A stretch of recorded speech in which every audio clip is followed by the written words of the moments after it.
또 이렇게 모두가 혼란스러워하고 두려워하고 불안해하고 사는 건지 마는 건지 살 것인지 죽을 것인지 이렇게 혼란에 빠진 이때에 다른 차원의 삶을 동시에 소유하며 사는 영적인 세계를 믿으며 바라보며 기대하며 누리며 사는 우리 신자들에게는, 신앙인들에게는 한 번쯤 나누어야 되지 않나 하는 그런 말을 하고 싶어서 이렇게 왔습니다. 코로나 바이러스가 온 세계를 삽시간에 통일해 버렸습니다. 코로나 바이러스 하나가 세계를 통일해 버리니까 모든 열방, 모든 족속이 고통을 당하고 있습니다. 코로나 바이러스가 세계를 통일할 수 있었던 결정적인 발판이 된 것은 소위 세계화라는 것 때문입니다. 글로벌라이제이션이라고 하죠. 수백 년 전에는 유럽의 패스트가 유럽을 통일해서 인구의 절반 가까이가 죽어나갔다고 합니다. 유럽의 패스트는 국경을 자유롭게 넘나들 수 있는 쥐가 문제였습니다. 쥐가 바다를 건너올 수는 없으니까 한국은 안전했지요. 세계를 통일한 이 코로나 바이러스는 세계 어디나 마음대로 다닐 수 있는 이 인간이 문제가 되고 있습니다. 세계화의 핵심 내용은 두 가지입니다. 공간적으로 일일 생활권, 시간적으로 동시 접속성이라는 이것을 세계화의 본질이라고 할 수 있습니다. 이러한 세계화를 이루어낸 현대 인류는 이 세계화가 인간의 능력이 얼마나 위대한가, 인간의 능력이 얼마나 무한대인가를 드러내는 가장 강력한 증거로 삼고 자랑스러워했습니다. 이 세계화는 이제 현대 인류가 제법 오만해져도 좋은 정당한 근거처럼 그렇게 자랑스럽게 업적으로 여겨졌습니다. 그런데 충격적인 반전은 이것입니다. 현대 문명이 이룬 세계화를 발판 삼아서 코로나 바이러스 하나가 세계를 팬데믹이라는 타이틀을 얻으며 세계를 점령해버리고 통일해버리니까 그동안 이루어놓았던 이 위대한 업적인 세계화가 한순간에 무효가 되어버린 것입니다. 쓸모가 없이 되어버렸고 없는 것처럼 되어버렸습니다. 나라마다 장벽을 세워서 오갈 수가 없고 개인마다 거리를 벌려서 접촉할 수가 없습니다. 철저한 지역화, 지독한 개별화로 돌아가 버린 것입니다. 이 위대한 세계화가 결국 현대 인류를, 모든 열방과 모든 족속을 한순간에 원시시대처럼 돌려놓고 말아버린 것입니다. 봉쇄라는 이름으로 넘나들 수가 없고 격리라는 이름으로 밖으로 나댈 수 없는 것이 그냥 보통의 일상의 삶이 되어버린 그런 세상이 되고 말았습니다. 다른 사람에게는 막히고 자기 자신에 대해서는 갇히는 그러한 신세가 된 것입니다.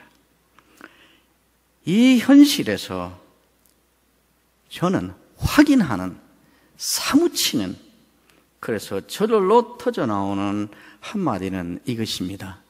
별 수 없는 인생.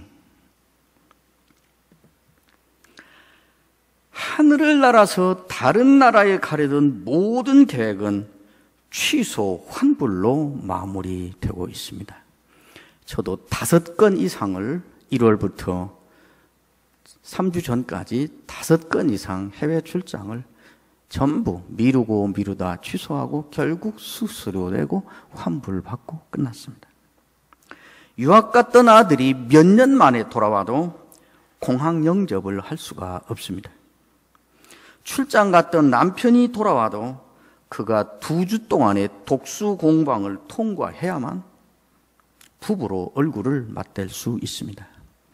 우리 학교에 박덕준 교수님이 가족이 아직 못 와서 미국에서 몇 년째 혼자 와서 강의하시고 방학 때 가는데 이번에는 갈 수가 없고 올 수 없으니 사모님이 왔습니다.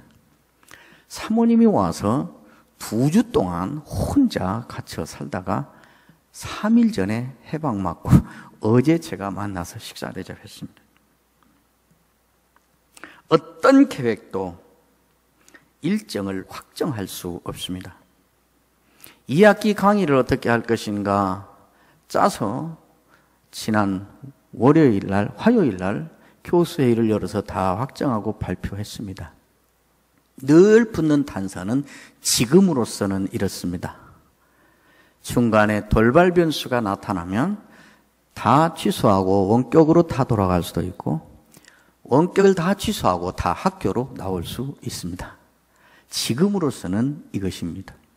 어떤 계획도 확정해서 말할 수 없습니다. 어떤 경우에도 미래에 대한 확실한 예측이 불가능합니다. 미래에 대한 예측이 이제 존재하지 않습니다. 어떤 사람은, 어떤 사회학자, 경제학자는 제가 강의를 들어보니까 어쩌면 22세기는 오지 않을 수도 있다. 어쩌면 우리가 마지막 인류일 수 있다. 이렇게까지 말하는 사람도 보았습니다. 사람은 자유로운 공간 이동과 사람 사이의 접촉이 불가능해졌습니다.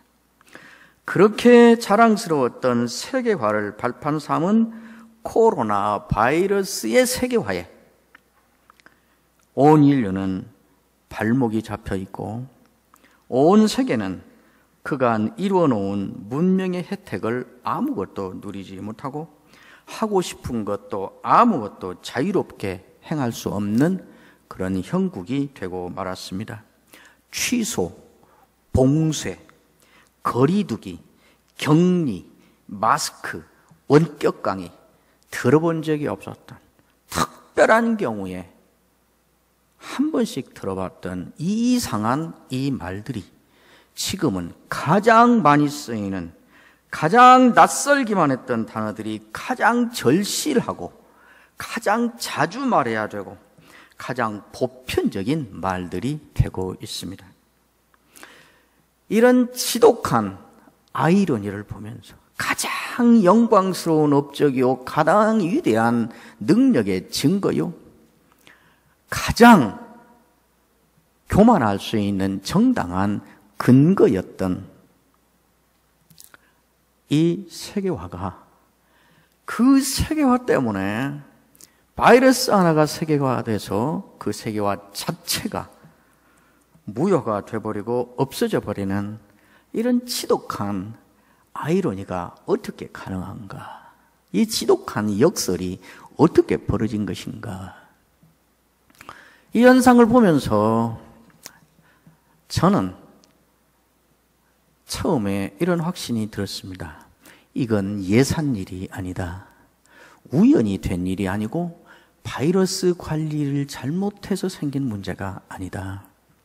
이제 하나님께서 역사의 방향을 바꾸고 우리의 삶과 교회의 판을 새롭게 짜시려고 작정하시고 작심하고 하나님이 역사의 현장으로 뛰어들어 오신 것이구나. 이런 생각을 버릴 수가 없었습니다. 그리고 창세기에 한 장면이 계속 떠올랐습니다. 바벨탑 사건입니다.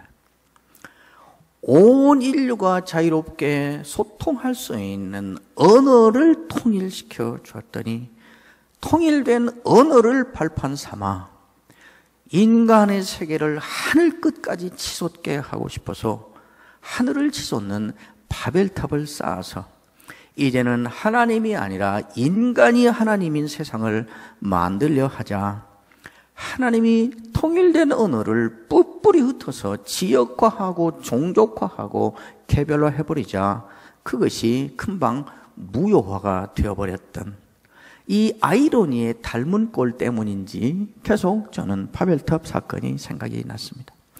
그리고 이러한 충격적인 모습, 아이러니를 보면서 시편 초입에 있는 말씀 한 곳이 계속 떠올랐습니다. 그 말씀이 오늘 여러분들이 읽은 시편 2편의 말씀입니다. 어찌하여 이방 나라들이 분화하며 민족들이 헛된 일을 꾸미는가? 세상에 군왕들이 나서며 관원들이 서로 꾀하여 여호와와 그의 기름 부음 받은 자를 대적하며 우리가 그들의 맨 것을 끊고 그의 결박을 벗어버리자 하도다. 그리고 이어집니다. 하늘에 계신 이가 웃으시며 주께서 그들을 비웃으시리로다. 하나님과 그의 역사 진행을 대적하며 맨 것을 끊고 결박을 벗어버리자고 일어나는 나라들과 민족들과 세상의 군왕들과 관원들의 오만 방자한 행위를 단칼로 끊어버리듯이 이 한마디 말씀으로 정리해버리는 장면입니다. 하늘에 계신 자가 웃으시며 주께서 저희를 비웃으시리로다. 지금 이 상황이 하나님께서 조롱하고 비웃고 하늘에 계신 자가 웃고 있는 상황 아닐까. 언뜻 조롱하고 빈정대는 웃음 같지만, 그러나 여기에 말한 이 하늘에 계신 자의 웃음, 하늘에 계신 자의 조롱은 그냥 잘됐다, 시원하다, 아이고 꼴 좋다, 이런 비난 섞인 그냥 비아냥거림의 웃음이 아니라 사실은 그 실체는 매우 무서운 분노라고 이어서 말하고 있습니다. 하늘에 계신 이가 웃으시며 주께서 그들을 비웃으시리로다. 5절, 그때에 분을 발하시며 진노하사 그들을 깜짝 놀라게 하셨다 그랬습니다. 분을 발하시며 진노했다. 어쩌면 지금 우리가 맡고 있는 이 팬데믹 현상, 코로나 사태, 이러한 모든 현상은 어떻게 보면 하나님의 웃음소리가 들리는 현장 아닌가. 하나님의 인간을 향한 이 오만방자해진 현대 문명과 현대 인류를 향한 하나님의 비웃음일 수 있겠다. 저는 하나님의 조롱하시는, 하나님이 인간을 비웃으시는, 그리고 이 높아질 대로 높아지고 하나님 없이 얼마든지 살 수 있고 사람도 맘만 먹으면 다시 만들어낼 수 있고 무엇이든지 맘만 먹으면 인류는 할 수 있다고 높아진 이들을 그 가장 강력한 증거로 내세우고 있는 것을 가장 하찮은 것을 통하여 무효화시켜 버림으로 이래도냐? 이래도 너희들이 대단하냐? 라고 분노하고 있는 현장이 아닌가 생각을 합니다.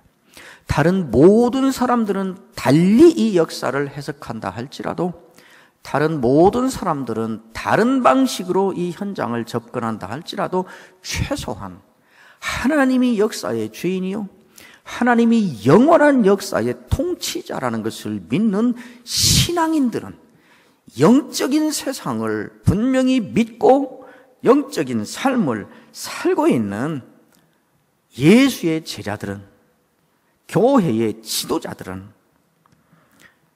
이런 눈으로 이 현상을 보고 해석해야 되는 것 아닌가 하는 생각을 하게 됩니다.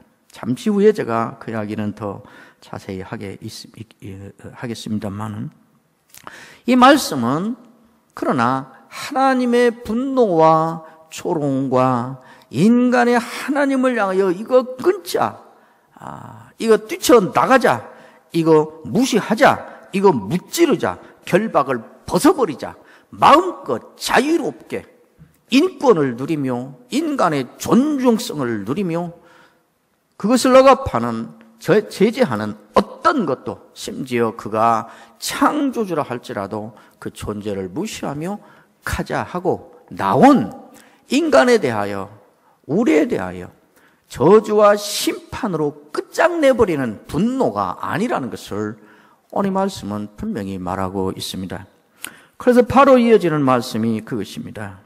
그때에 분을 바라며 진노하사 그들을 놀라게 하여 이르시기를 내가 나의 왕을 내 거룩한 산 시온에 세웠다 하시리라. 너희들이 해온 일들이 이것이다. 대적하서 물리치자, 결박을 끊자, 무찌르자, 맨 것을 끊어버리고 우리가 하늘까지 올라가자. 그것이 너희들이 한 것이다. 그러나 그것이 얼마나 아무것도 아닌가. 그것은 조롱거리요 비웃음거리요 아무것도 아니다. 그리고 만군의 여호와 하나님이 역사의 주인이 분노하셨다.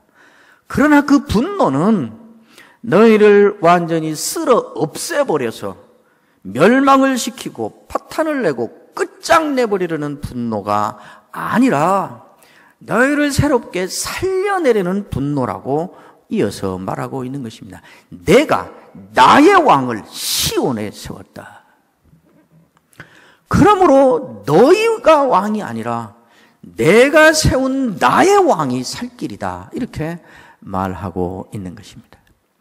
분명히 이 말씀은 우리 상황으로 돌려놓고 보면 두 가지 분명한 메시지를 하고 있습니다. 첫째, 주제를 파악해라. 주제를 파악하고 하나님을 두려워하고 하나님 앞에서 겸손하라 하는 것입니다. 우리가 얼마나 아무것도 아닌가. 별 수 없는 인생이다. 이런 모습으로 살다가 별 수 없는 인생으로 인생을 끝낸 사람이 있지요. 사도행전 11장에 가면 헤롯 왕이 있었습니다. 신처럼 군림했습니다. 백성들이 있으면 해가 지는 쪽에서 은색 옷을 입고 나서서 빛을 반사해서 반하게 하고 군중들은 이건 사람이 아니라 신이라 고백하게 하고 온갖 일을 하면서 자기가 신처럼 군림하려 했습니다. 신처럼 불렸습니다. 그러나 벌레 한 마리가 일어나서 물으니까 벌레 물린 것 하나를 감당 못해서 그 자리에서 죽고 말았습니다. 어쩌면 시편의 이 말씀은 그 현상의 확대판이고 오늘 우리가 겪는 이 역사 현장은 그 판의 현대판이라고 말할 수 있을 것입니다. 그러나 이 말씀은 하나님이 어떤 분인가 알고 네가 얼마나 별 수 없는 인생인가를 알고 하나님 두려워하고 하나님 앞에서 겸손하라 하는 말씀을 우리에게 하고 있습니다. 이 코로나 사태 현장을 살면서 신앙인인 우리가 가장 먼저 취해야 될 반응과 태도가 그것입니다. 별 수 없는 인생 인정하고 하나님 앞에서 우리의 주제를 제대로 파악하고 이제 하나님 두려운 줄 알고 하나님 앞에서 제 위치를 찾는 것입니다. 그것을 우리의 신앙적인 용어로는 겸손이라고 하는 것입니다. 겸손은 자기 학대를 말하는 것이 아닙니다. 겸손은 자기의 무가치함에 휩싸이는 거 아닙니다. 겸손은 하나님 앞에서 정당한 자기 위치를 확인하는 것을 우리 신앙의 용어로는 겸손이라고 하는 것입니다. 자기를 비하하는 것도 아니고 자기를 낮추는 것도 아니고 자기를 부정하는 것도 아닙니다. 하나님은 이렇게 높으시고 나는 이렇게 낮은 자다. 하나님은 이런 능력을 가지신 분이고 나는 그 능력에 붙잡힌 자다. 하나님은 전능하신 분이고 나는 무능한 제한적인 인생이다. 하나님 앞에서 자기 위치를 확인하고 그 위치에 서는 것, 이것을 겸손이라고 하는 것입니다. 이 시대에 우리가 해야 될, 가장 먼저 해야 될 중요한 일은 이 하나님 앞에서 겸손해지는 것입니다. 우리는 근거도 없이, 알맹이도 없이, 쓸데없이 스스로 너무 높아져 있습니다. 하나님이 이제 그것 바로 잡으려 하시는 것입니다. 두 번째 우리에게 주는 말씀이, 이 시대에 주는 교훈이 있습니다. 살 길은 하나님께 있다는 것입니다. 어떤 수를 써도, 어떤 프로그램을 만들어내도, 어떤 노력을 하고 어떤 방책을 세워도 그것이 끝까지 우리를 지켜주지 않습니다. 우리는 지금 어떤 상황에 던져 있는지 스스로가 말할 수 없는, 지금은 여기인데 다음에 무엇 될지 모르는, 살지 죽을지, 살게 될지 죽게 될지, 내가 살아있는지 이미 죽은 것인지 알 길이 없습니다. 계속해서 내가 나의 왕을 시온에 세웠다. 예수 그리스도를 말하는 것이지요. 하나님 자신을 지칭하는 것이지요. 그러므로 이제 모든 시도를 내려놓고 살기 위해서 해야 될 일은 뭔가? 시온에 세우신 하나님의 왕에게로, 그 하나님에게로 돌아가는 것입니다. 하나님께로 돌아간다는 말은 무슨가? 하나님이 저기 100km 밖에 있으니 100km 걸어서라도 거기 가자, 그 말 아닙니다. 하나님에게로 돌아간다는 말은 우리의 지향성과 우리의 마음의 방향 전환을 말하는 것입니다. 하나님과의 관계를 말하는 것입니다. 하나님 없이도 살 것처럼 하다가 죽음의 웅덩이에 빠진 자리에서 이제는 하나님을 붙잡고 하나님과의 바른 관계를 맺고 하나님 안에서 소망을 확신하고 하나님 안에서 기대를 갖고 하나님께로 가면 산다. 하나님이 우리 살려줄 수 있다. 일이 돌아가는 것입니다. 우리가 가장 먼저 이 사태에서 해야 될 일이 그것입니다. 하나님 앞에서 하나님 두려운 줄 알고 겸손해지십시다. 하나님이 살리면 살고 삶의 길이, 우리의 살 길이 하나님께 있다 하는 것을 믿고 하나님에 대한 신뢰를 회복하고 하나님과의 관계를 바로 맞는 일에 힘을 써서 그리 돌아가야 되는 것입니다. 여러분 아시는 대로 금방도 말했지만은 그동안에는 정말 낯설었던 말들이 익숙한 말들이 되고 있습니다.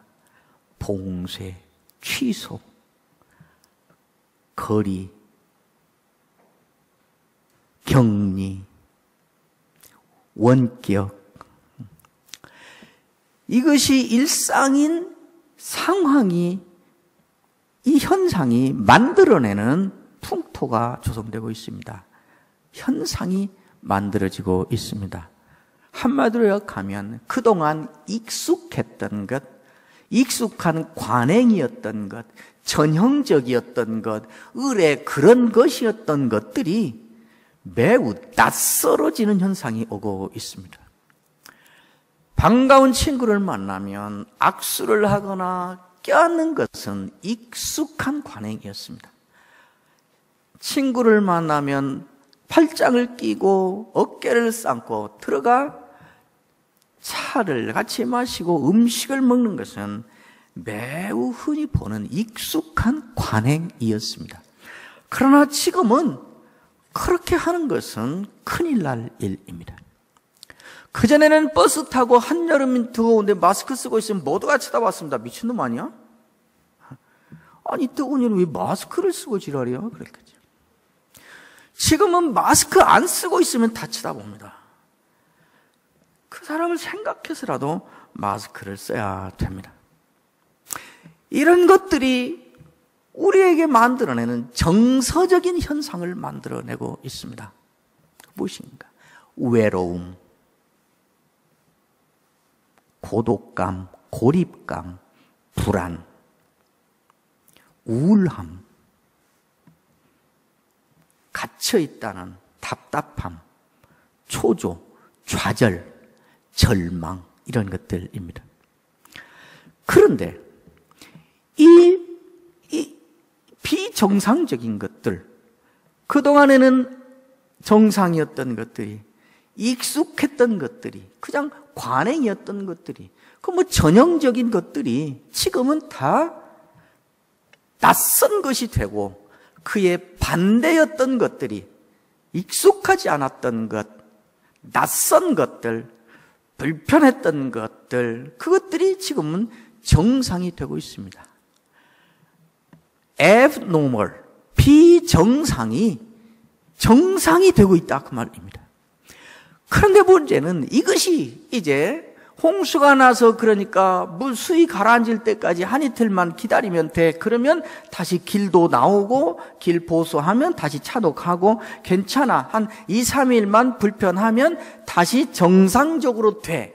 이렇게 얘기되는 것이 아니고 이제 이 비정상적인 상태가 익숙해지고 점점 시간이 가면서 몸에 배이고 그러면서 이 abnormal이 이제는 노멀이 된다 그 말이죠.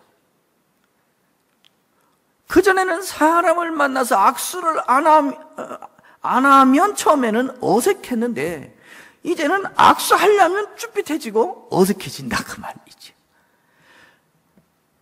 마스크를 쓰는 것이 비정상이었는데 지금은 마스크를 안 쓰는 것이 비정상이고 마스크를 어디를 가나 써야만 그게 정상이 된단 말이죠. 처음에는 불편했는데 이것을 해야 된다고 자기 학습이 되고 또 그것이 길어지면서 익숙해졌다 이 말이죠. 그래서 이제는 abnormal이 normal이 되고 이것이 조금 참으면 다시 회복되는 것이 아니라 계속 이렇게 갈 것이어서 이것이 new normal이 됐다. 새로운 정상이 됐다 그 말입니다. 저는 자꾸 new normal이라는 말을 자꾸 씁니다. 새로운 정상이다. 그러니까 여러분도 개인도 사회도 교회도 이 어려움의 때를 빨리 잘 극복하고 이때 죽지 말고 살아남고 이때 조심해서 바이러스 걸리지 말고 이때만 넘기면 되니까 넘고 나면 그 다음에는 이제 정상적인 세상이 오니까 이 사고방식을 갖고 산다면 그 사고 자체가 이미 새로 짜지는 이 신세대를 살아가는 데에는 거의 적응할 수 없는 뒤처질 그 사고 속에 여전히 들어있게 되는 거라 그 말이죠. 무슨 말인지 이해가 되시지요? 그러니까 이거를 저는 이제 뉴 노멀이라 그럽니다. 보십시오. 코로나는 뭐 1년이 걸릴지 2년이 걸릴지 모르지만 잡힐 것입니다. 그래서 코로나19 바이러스라는 존재는 사라지는 시점이 머지않아 반드시 올 것입니다. 그러나 이 사태가 만들어낸 삶의 정서나 패턴이나 외로움이나 이 비정상적인 사태가 만들어낸 현상을 아까 외로움, 좌절감, 고독감, 우울증, 분노, 절망, 우울증 여러 말 했는데 이것은 이게 뉴노멀로 정착하면서 생긴 현상이어서 코로나 없앤다고 해서 이것이 같이 없어지지 않는다 그 말입니다. 이제는 계속 그런 심리로, 그런 정서로, 그런 정서가 지배하는 사회를 살아내야 되는 것입니다. 이 비정상화된 현상의 핵심을 본질을 한마디로 말하면 비인간화입니다. 비인간화예요. 다른 사람 생각할 필요 없고 다른 사람 만날 필요 없고 다른 사람 걱정할 필요 없고 나 살아야 되고 나 살면 됐고 다른 사람 만나고 싶은데 참아야 되니까 이제 사람 만나는 것 자체를 생각을 하지 않아야 되고 이런 현상들은 코로나 바이러스를 물리치고 퇴치하고 코로나 바이러스를 방역하기 위한 대책과는 전혀 다른 대책이 있어야 사라지는 그런 상황이라 그 말입니다. 저는 이러한 상황에서 뉴 노멀 시대라고 하는 이 새로 열리는 이 시대가 이 뉴 노멀 시대를 계속 살아야 되는 우리에게 요구하는 특별히 우리 교회에게 목회자들에게 신자들에게 요구하는 핵심 요구가 무엇이냐 무엇을 우리는 해야 되는 것이냐 라고 물을 때 결국 두 가지입니다. 첫째는 본질로 돌아가는 것입니다. 본질로 돌아가는 것입니다. 우리 신자에게 있어서 본질로 돌아간다는 말은 무슨 말일까요? 어떤 사람은 기본으로 돌아가야 한다 그럽니다. 기본으로 돌아간다는 말의 내용이 뭘까요? 결국 하나님께로 돌아간다는 것입니다. 하나님께로 돌아간다. 하나님께로 돌아간다는 말의 실제적인 내용은 뭘까요? 하나님께로 돌아가자 하는 말은 추상적인 구호잖아요. 그렇죠? 그 실제로 하나님께 돌아가려고 할 때 무엇을 하면 돌아가는 것이 되는가? 뭘까요? 결국 하나님의 말씀으로 돌아가는 것입니다. 사실 한국교회는 지난 수십 년 동안 부흥기를 맞으면서 말씀 없이도 교회 부흥은 잘 되고 말씀 없이도 교인들은 잘만 사라지는 세상을 살아왔습니다. 말씀과 한참 멀리 말씀 없이 신앙생활을 하게 되면 말씀 없이 교회 부흥이 이루어지게 되면 반드시 나타나는 현상이 있습니다. 하나님의 침묵이 나타납니다. 말씀하지 않는 하나님. 하나님의 침묵이 세월을 가며 계속되면 반드시 초래되는 결과가 있습니다. 하나님의 부재 현상입니다. 그래서 하나님 없이 살게 되는 것입니다. 제가 처음에 그랬죠. 하나님이 역사의 방향을 바꾸고 우리 교회와 우리 삶의 판을 완전히 새 판을 짜시려고 작정하고 역사 현장에 끼어 들어오셨다. 저는 그렇게 믿습니다. 이 새 판을 짜시면서 하나님이 우리에게 요구하는 것, 우리를 몰아가는 그 목표 지점이 무엇인가? 말씀으로 돌아가는 것입니다. 올해는 거의 계속 내몰리고 있습니다. 여러분 다 보고 있지 않습니까? 코로나 바이러스가 확산이 더 심해지자 교회 예배에 모일 수가 없게 됐습니다. 예배론의 변화가 와서도 아니고 예배를 소홀하게 해서도 아니고 예배 드리고 싶지도 안 하고 예배를 편하게 드리고 싶어서 그런 것도 아닙니다. 예배는 다 모여서 보이는 예배 공동체를 이루어서 예배 공동체로서 하나님께 나가야 된다는 것은 누구도 부인하지 않습니다. 그러나 그런 예배를 드리려 하니까 그것이 이 교회 지체들과 교회가 속해 있는 사회의 생명을 담보로 잡아야 된다는 문제가 발생했습니다. 이 사회에 있는 교회로서 이 사회에 대하여 생명을 유지하는 데 대하여 사회적 책임을 감당해야만 된다. 예배를 안 드리면 그건 교회가 아니다. 예배를 드려야 된다. 그래서 모이는 예배를 이것을 집중하려 하니까 사회의 생명을 유지하는 데에 무책임한 자들이 돼서 궁극적으로 우리가 전도의 대상으로 삼고 있고 궁극적으로 하나님의 영광을 드러내야 할 들판으로 삼고 있는 거기로부터 교회가 존재를 인정받지 못할 위기에 봉착하게 된 것입니다. 이 둘 중에 그러면 사회적 책임을 감당하자 하고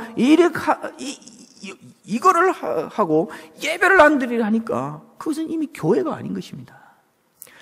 이 둘 중에 무엇 할 건가가 아니라 대립 불가능한 본질을 갖고 있는 이 둘을 동시에 해야 된다는 그런 국면에 한국교회가 내몰리게 된 것입니다. 그래서 편법으로가 아니라 이 둘 다 할 수 있는 최소한의 타협점이 무언가를 찾아서 그러면 이렇게 극심할 때는 일부는 온라인 예배를 드려서 예배 자체가 없어지는 것은 막아야 된다 해서 온라인 예배를 드리게 된 것입니다. 그런데 희한하지요. 이 상황이 되니까 그 많던 교회의 모든 프로그램들이 다 한순간에 무효가 되어버렸습니다. 그렇죠. 교회마다 그렇게 많던 그 효과적이고 멋있고 좋고 사람들이 좋아하던 그러한 모든 교회의 프로그램들 전부가 다 딱 중단되고 무효가 되어버리고 하나 살아남았습니다. 예배 하나 살아남은 것입니다. 그렇죠. 그런데 예배도 같이 모여서 드릴 수가 없고 여기서 집에서 나누어 예배 드려야만 하게 됐습니다.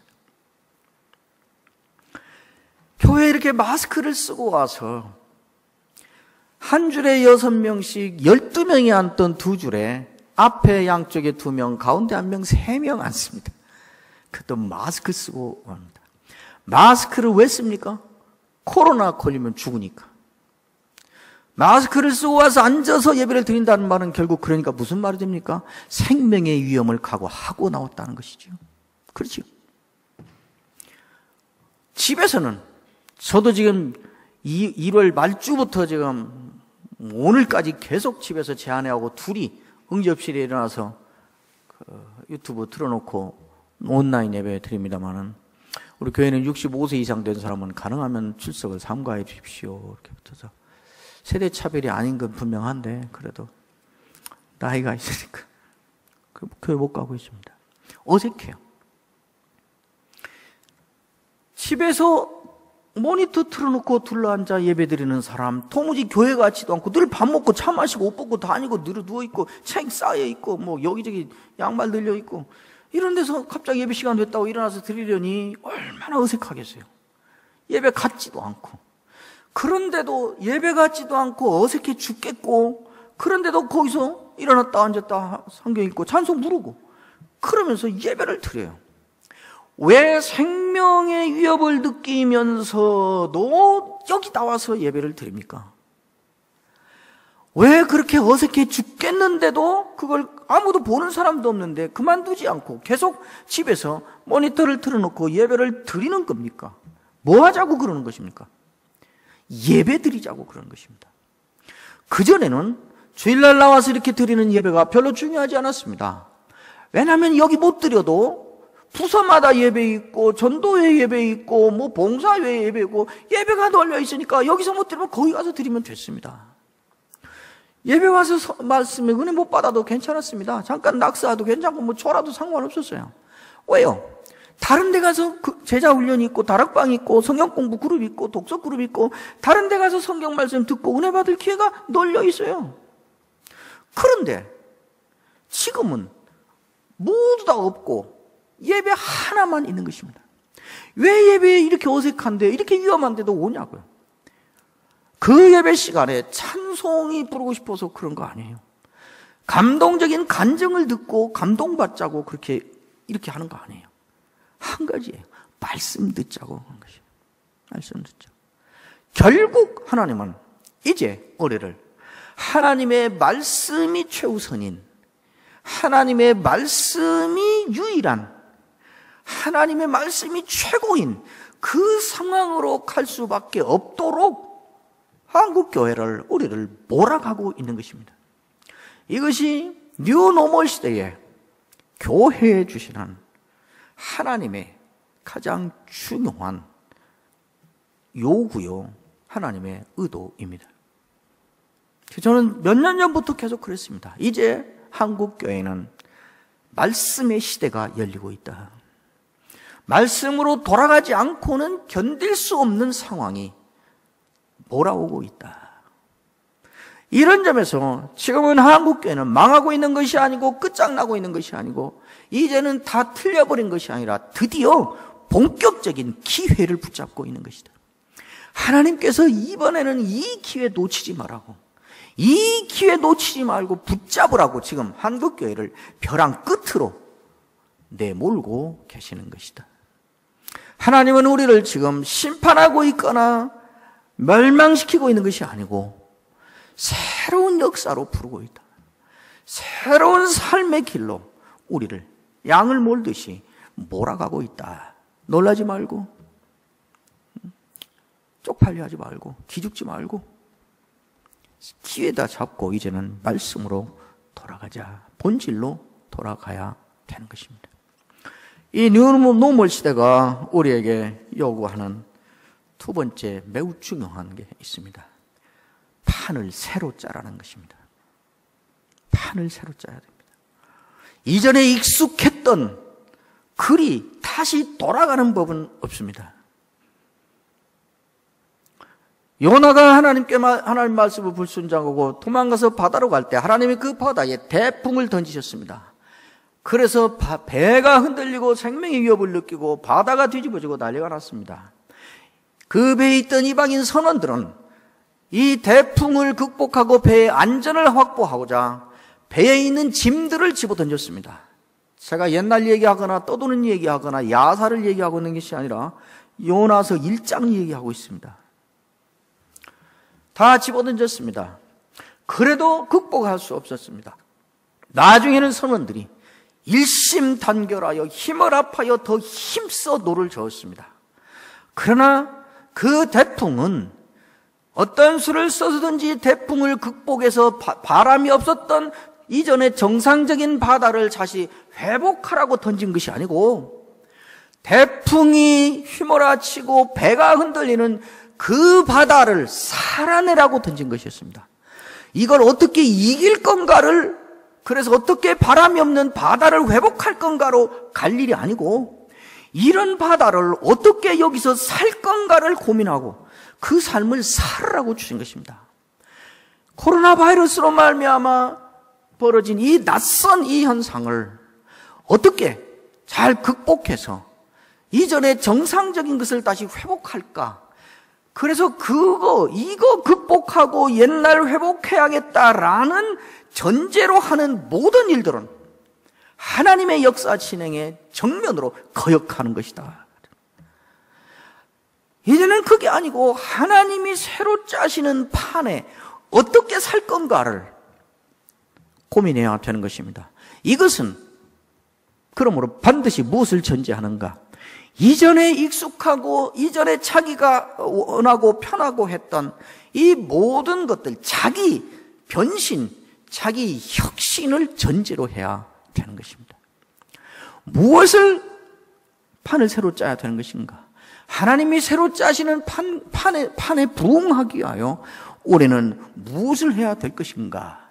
이것을 각 방면에서 고민을 하고 대책을 세우고 거기에 부응을 해야 될 것. 이거 하면 된다. 그렇게 말할 수 없습니다. 여러 방면에서 해야 될 것입니다. 저도 계속 그 고민을 하고 있습니다. 목회에서는 판이 어떻게 새로 짜지는 판이어서 무엇을 해야 되는 것인가? 자기는 그대로 있고 내게 익숙한 그것이 다시 찾아오게 하려는 그 방식의 고민은 여러분 개인적으로 여러분 앞으로 인생을 살아가는 데에도 별 도움이 안 될 것입니다. 상처만 받고 나고자 기분만 느끼고 이놈의 세상에서 분노만 생기고 그렇게 끝날지 모릅니다. 내가 이제 하나님이 새로 이끄시는 역사의 방향에 부응해서 하나님이 새롭게 짜시는 판에 맞추어서 나를 바꾸며 그 판에 살아야 한다. 자기를 변신하고 혁신적인 사고와 철학에 변화를 하겠다는 각오가 있어야 되고 그렇게 하는 데에는 반드시 두 가지가 따릅니다. 고통이 따릅니다. 익숙하지 않은 낯선 것을 하는 데는 고통이 따릅니다.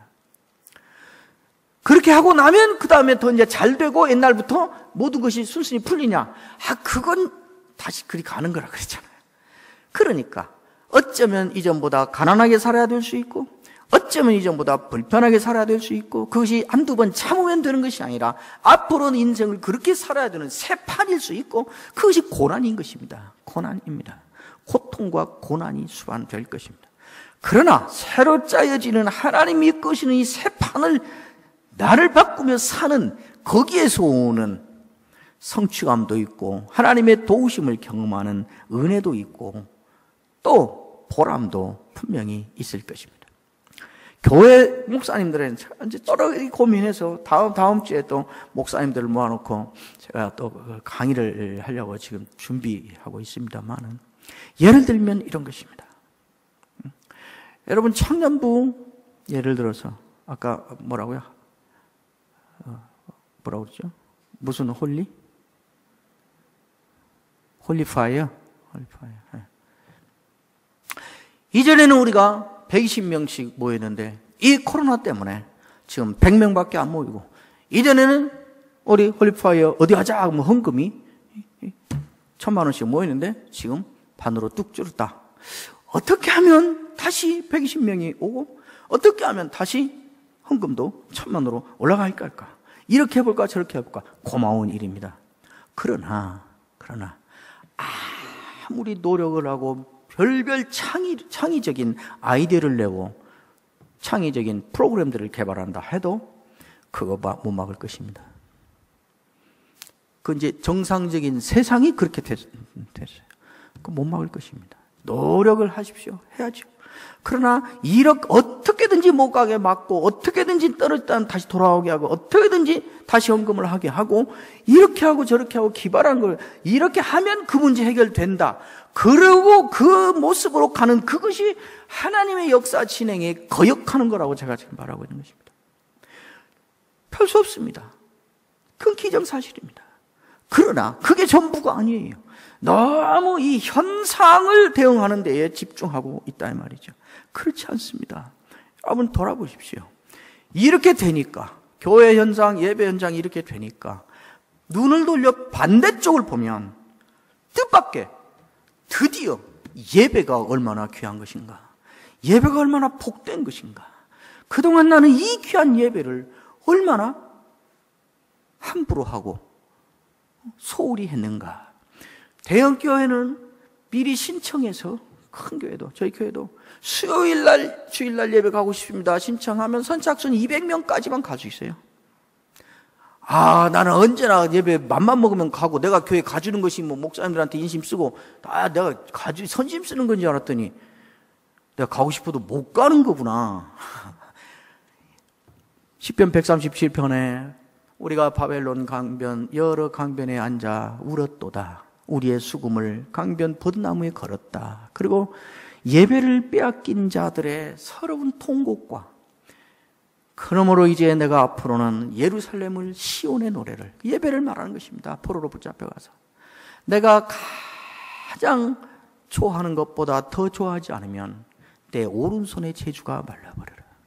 내가 예루살렘을 시온의 노래를 내가 좋아하는 그 어떤 것보다 좋아하지 않고 그것을 기억하지 않는다면 내 혓바닥에 입천장에 붙어버려라. 자기를 저주하면서까지 예배를 중요하게 여기고 예배를 회복하겠다고 결심하는 이스라엘 백성들의 모습이 있습니다. 한국 교회 안에 그런 모습이 일어나고 있습니다. 정말 알짜들이, 정말 알곡들이 이런 상황 속에서 교회 안에 소수이지만 이제 생기고 있고, 하나님은 이러한 진짜들을 데리고 하나님의 역사를, 교회를 새롭게 시작하신다.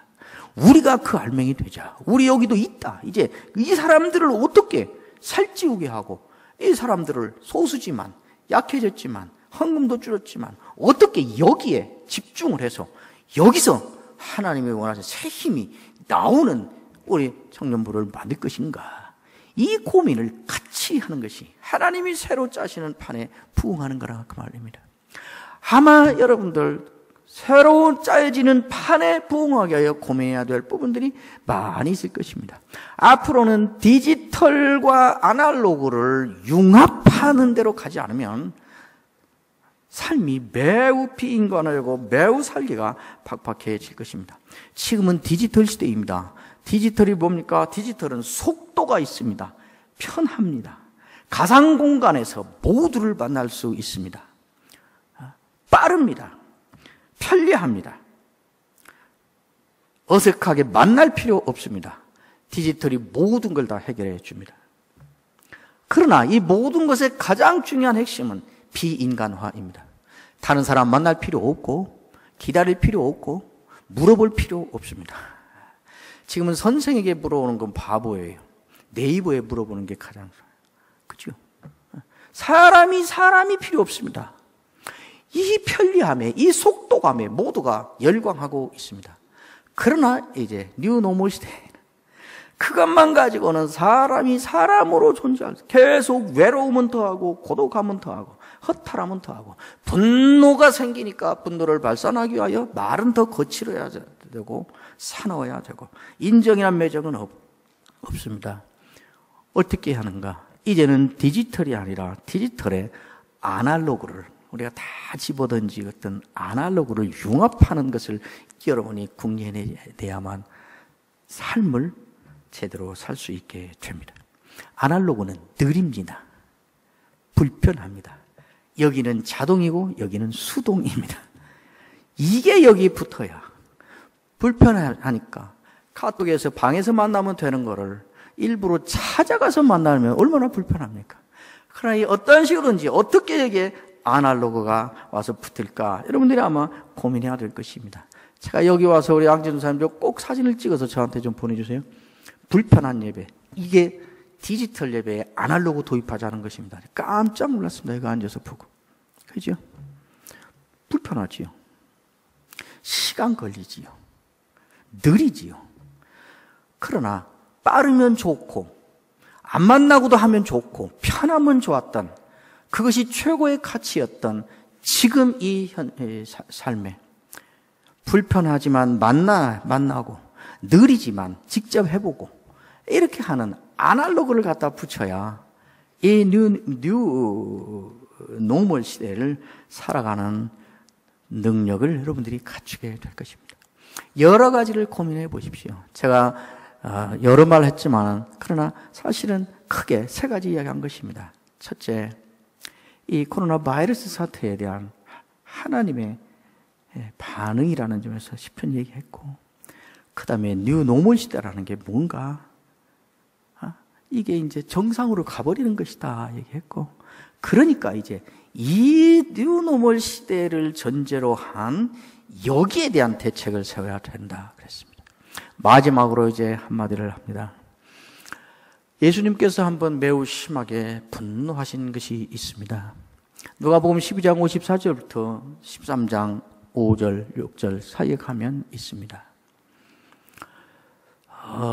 사람들에게 너희가 서쪽에서 구름이 일어나면 비가 오겠구나. 그리고 우산을 준비.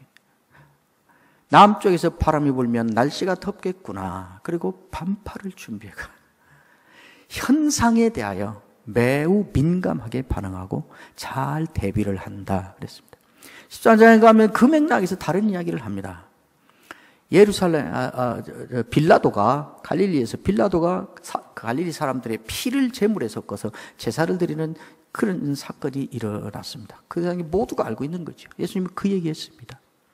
그리고 이어서 바로 또 예루살렘에서 망대가 무너져서 18명이 죽었다. 그 사건도 모두가 알고 있습니다.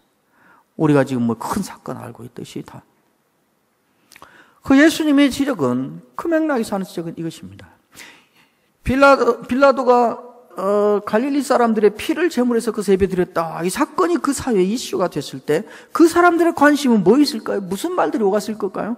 성경에 기록되어 있지 않지만 그 시대 사람들이 뭐 다 아니까 기록하지 않았어요. 뭐까지? 어떻게 인간이 그렇게 악해질 수 있어? 인간의 악은 어디까지 가는 거예요? 인간학, 인문학을 공부해 봐야 되겠어? 뭐 그러겠지. 아니, 빌라도 그 자식은 무슨 죄목으로 그랬대? 우리는 그래도 그런 죄목은 안 걸렸으니 다행이다. 그러겠죠. 별별 말이 오갔겠죠. 망대가 무너져서 18명이 죽었대요. 그 사건이 일어나자 그 사이에 사람들이 집중으로, 지금 언론들이 막 하듯이 그 시대 언론이 뭐라고 했겠어요? 유튜브에 막 신문에 나올 때 무슨 말이 핵심이었을 것 같아요? 그 시공사가 어디야? 어떻게 이런 부실공사를 할 수 있어? 그 시공사 정권하고 결탁한 거 아니야? 그러든지. 그 시공사 어떻게 배상할? 이런 부실공사를 다시 하지 못하게 하기 위해서는 어떤 법을 어떻게 만들어야 돼? 무슨 법을 만들어야 돼?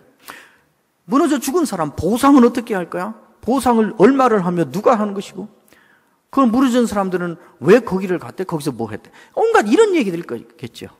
모두가 다 일어나고 있는 현상에 매몰돼서 그 현상을 다루고 현상을 고민하고 현상을 해결하는 일에 몰두하고 이러고 있다고 말이죠. 거기에 대해서 예수님이 분노하셨습니다.